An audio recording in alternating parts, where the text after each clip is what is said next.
Welcome,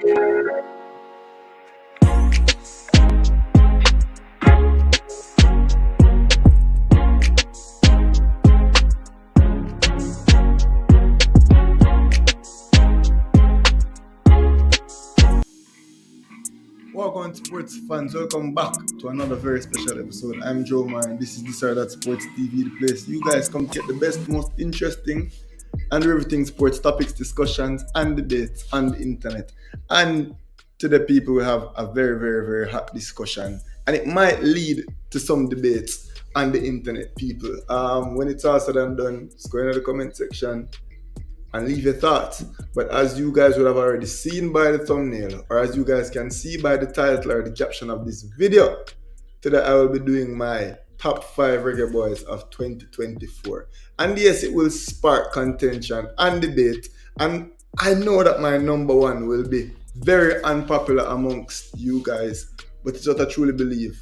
And without further ado, mega kick it off by establishing the criteria. So essentially, the Reggae Boys played a few games last year, and this will be my evaluation of the top players' performances cumulatively in all of the games, and I'll be ranking them from 5 to 1 being who I think was the best Reggae Boy of last year. So just to reiterate, best football played for the national team in national colours over the calendar year of 2024. I can't make it no clearer. With that said, people, let's get it going with number 5. And I'm not sure if people would agree with me on this one, but after going through and doing my evaluation, going back through the games, going back through the statistics, rewatching highlights, so on and so forth, I'm confidently stating that my number 5 most outstanding reggae boy for 2024 is the youngster, none other than Kaheem Dixon, to kick us off. And yes, people, Kaheem Dixon started this campaign very, very, very, very, very, very early in the season, in non-official friendlies versus Trinidad and Tobago, where he managed to score. He managed to establish a presence in the game, and he managed to cement his spot in the national team, to travel to the Nations League, which was a big deal for the youngster, and it was at the beginning of the season where he solidified himself into the team, making himself a full-fledged part of this 23. And I just have to give it up to Kaheem Dixon, a very good rookie season, as they'd say in American sports. He came in, he applied pressure, and every single time he came on the field, it was as though he made an impact. He had intention, he was aggressive, he always looked like he wanted to score. And he did create some goal-scoring opportunities. Not only did he create some goal-scoring opportunities, but Kaheem Dixon last year managed to score twice for the senior Reggae Boys, being only a teenager. And besides the goals that he scored, he was creative, he was aggressive, he was energetic. He always seemed to make the games better for the national team when he came on, and he became a fan favorite by the end of the calendar year. And that's why this list is being kicked off with none other than Charlton Athletics, Kaheem Dixon at number 5. Talk about it in the comments. All right, so my number 4. And, I was torn. This will be contentious because of my 4 and 3 spot. People might think it should be the other way around. People might even think one of these players shouldn't even be in the list anyways. But at number 4, I'm going to go with Shamar Nicholson. Shamar Nicholson led the national team in goals for 2024, and he did score. He scored the most goals for the national team over a calendar year. So how can he not be included in the list? However, it was an up and down year for him. It was marred by inconsistency. However, I have to reward the man that scored the goals in the team that goals just weren't being scored. He scored earlier on in the year,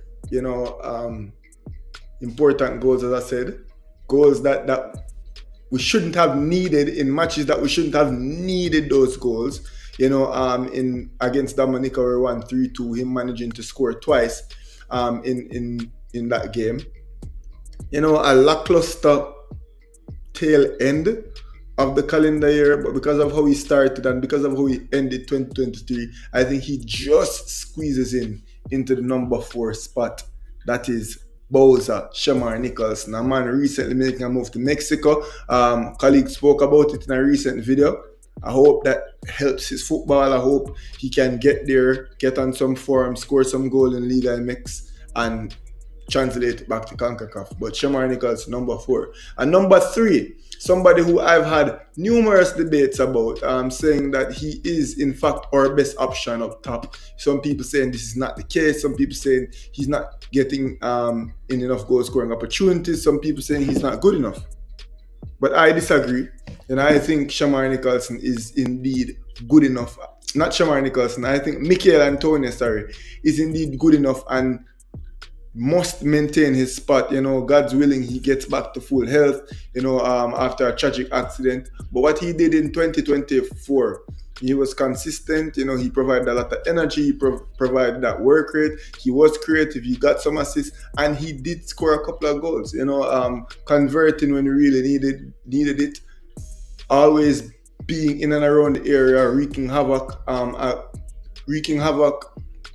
under the opposition's backline. And I think Michael Antonio, in spite of having Kaim Dixon and Shamar Nicholson and Romario Williams, so on and so forth, I think Michael Antonio, to this point, has still been our best option up top and was our best option last year, coming in with 2 goals and just being an everlasting presence up top.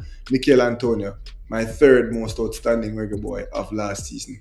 And coming in at number 2, the captain, the man, the myth, the legend, Andre Blake. So Andre Blake, just being as consistent as ever, being an outstanding leader, making some big saves in some big games, allowing the reggae boys to get points where we shouldn't have gotten points, allowing us to get wins where we shouldn't have gotten wins because of his outstanding goalkeeping. I don't necessarily think he was called upon as much as we normally rely on him. Last season, I don't think he was as big a presence as we've seen him in past years, where it would have been easily the number 1 spot. But I think his outstanding saves, his consistency, his leadership, him always being there, manages to put him in the number 2 position. And some honorable mentions before I mention the number 1 top spot.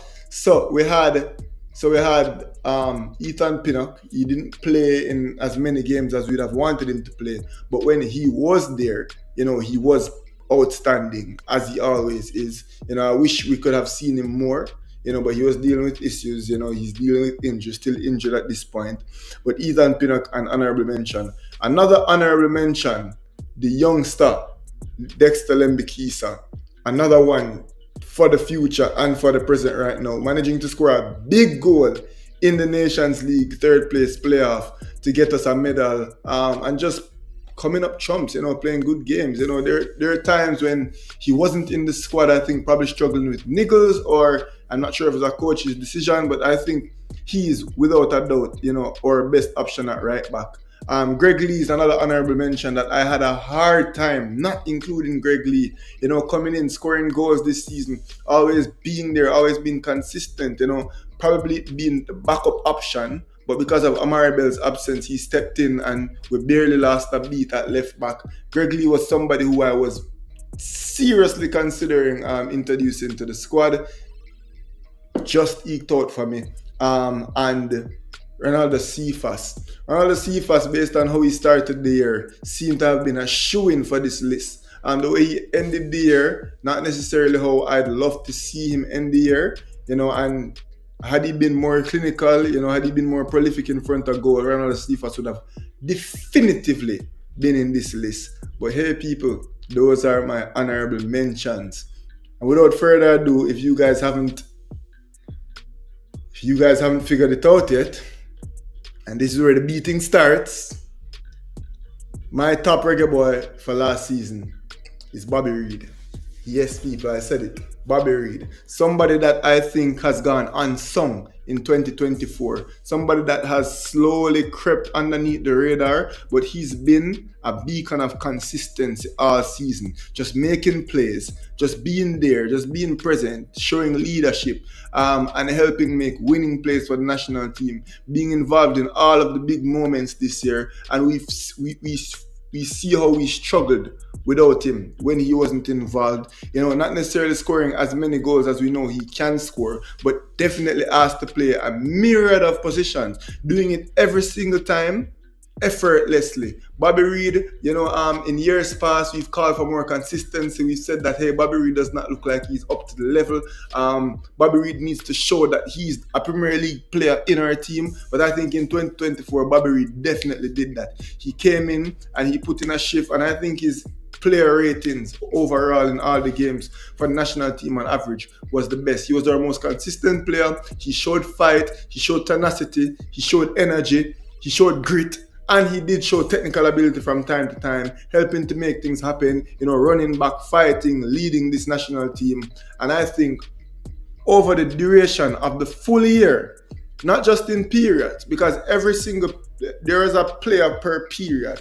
In the beginning of the year, we had as I said, Kaim Dixon was very good. Lemby Kisa was outstanding. Then Shamar Nicholson came into his own. We had Ethan Pinnock had his little stint. And to the back end of the year, Demar Gray managed to score 2 goals against the United States of America. Even Michael Hector, had a very good Nations League at the beginning of the year. But the one constant, the one person who stayed consistent throughout the duration of the year, in my humble opinion, was Bobby Reid. And that's why for me, I'm giving Bobby Reid the number 1 spot for the most outstanding reggae boy in 2024. People, if you agree with me, let me know that you agree with me. If you disagree with me, put in the comments. We respond to all comments, people. But without further ado, those are our top 5 reggae boys for 2024. I think Rush will be giving you guys his top 5 worst reggae boys for 2024. We know that negativity sells on the internet, so I'm sure that video will do even better than this one, people. But if you're here to the end of the video, like the video, share the video. Like the video and ensure that you're subscribed to This or That Sports TV, and share the video to at least 10 people, but get us 6 subscribers, because if each and every one of you guys can manage to do that, do you know how many subscribers that get us by the end of the day, people? With that being said, people, let me know what you think. This was This or That Sports TV. Gone.